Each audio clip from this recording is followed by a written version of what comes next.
Does training at drama school matter, and does training at specific drama schools ensure that you get more auditions and better jobs? Let's talk about it. Now, I think at the end of the day, the short answer is yes. I've seen a lot of people talk about this, that they don't think that training or training at specific schools matters anymore. And I think, to be honest, it's slightly out of touch to say that that isn't the case. And I'm going to talk about why.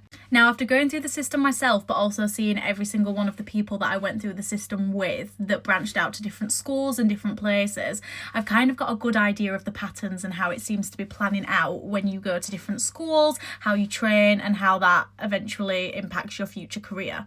What I will say is there are particular schools that I've seen better success rates of people getting onto the West End as graduates or getting onto cruises.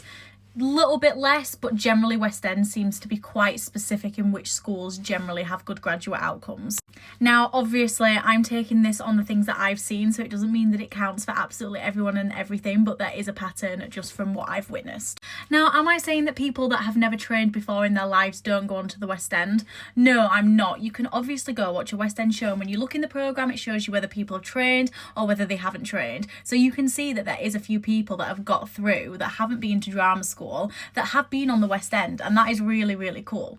What I'm saying is it's less likely, and when you go and you look in these programmes, there's quite a specific list of a few drama schools that seem to repeat time after time after time. So now that we can all agree that most of the people that we see on the West End day in and day out have trained at drama school, which in my opinion is a great thing, because I think just like you should train for any career, you should train for performing as well. Like, I think it's great that drama schools are getting people trained and getting people out on the West End to do the job that they're trained for. I completely agree with this.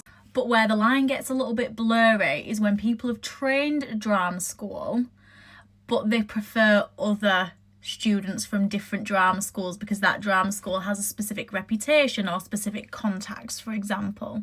Now, I don't really think these drama school courses should be run unless they have contacts and unless they have the ability to get them agents and into places that can actually get them onto the West End, because we're seeing more and more that there is more drama schools struggling to get their students agents, struggling to get their students connections, and we're seeing more and more performers than ever get out of drama school and not know where to go, not know whether to turn right or left, and struggling to get anywhere in the industry, which is just a nightmare after all that training, after all that hard work, not having a clear path on how to get there or who to contact. It is just so difficult. And I think when people are auditioning for drama school, it's important that they do know that there is specific drama schools, and you can go to West End shows, look at the programmes, and it will tell you which drama schools it is that gets the results. And you know what, this isn't good or bad, this is just like the reality of the industry, and that's fine. But I just think it's important that we're all honest about it.